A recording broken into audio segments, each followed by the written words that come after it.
जो पिछला हम लोगों ने टेस्ट लिया था उसमें आप लोगों को कुछ कंफ्यूजन था। उसमें एक सवाल था महाभियोग का। राष्ट्रपति पर महाभियोग लगाए जाने का आधार किस अनुच्छेद से तय होता है?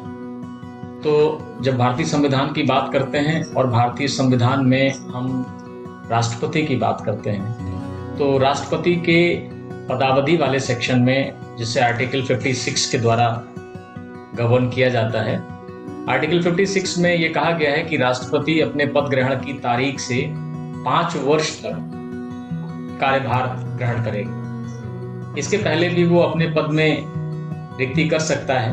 तो उसका यह था कि एक तो वो उपराष्ट्रपति को हस्ताक्षरित हस्ताक्षरित त्याग पत्र देकर, और दूसरा जो 56 का सेक्शन सबसेक्शन बी या खा है, उसके अंतर्गत एक ये बात आती है कि राष्ट्रपति पर महाभियोग लगाकर भी उसको उसके पद से हटाया जा सकता है, रिमूव किया जा सकता है, और उस पर महाभियोग लगाए जाने की प्रक्रिया संविधान के अतिक्रमण के कारण होगी।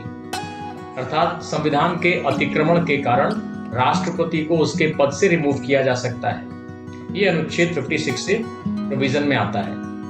और महाभियोग कैसे एग्जीक्यूट होगा उसकी सारी प्रक्रिया आर्टिकल 61 में आती है। तो इन दो अनुच्छेदों में आपको किसी तरह का कंफ्यूजन करने की कोई जरूरत नहीं। अनुच्छेद 56 में राष्ट्रपति पर महाभियोग लगाए जाने का आधार प्राप्त होता है, वहीं आर्टिकल 61 में उस महाभियोग को एग्जीक्यूट करने की पूरी विशद प्रक्रिया का विवेचन। तो अगर इस तरह का प्रश्न आता है कि राष्ट्रपति के पद पर महाभियोग किस सेक्शन में लगाया जा सकता है, किस आर्टिकल में लगाया जा सकता है, तो वो आर्टिकल 56 प्रोवाइड करता है।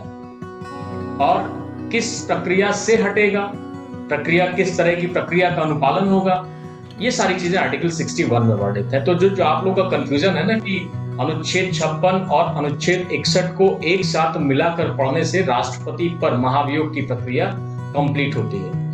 और अगर प्रश्न में थोड़ा सा भी ट्रैप है, और ट्रैप इस तरह का कि किस अनुच्छेद में भारतीय राष्ट्रपति पर महाभियोग संस्थित किया जा सकता है, तो वो अनुच्छेद 56 है।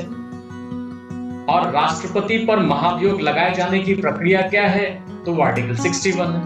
दोनों क्वेश्चन बिल्कुल क्रिस्टल क्लियर है। अब तो आप लोगों को समझ में आ गया होगा कि आर्टिकल 56 और 61 एक दूसरे के कॉम्प्लीमेंट्री, एक आधार देता है, दूसरा उसकी प्रक्रिया देता है।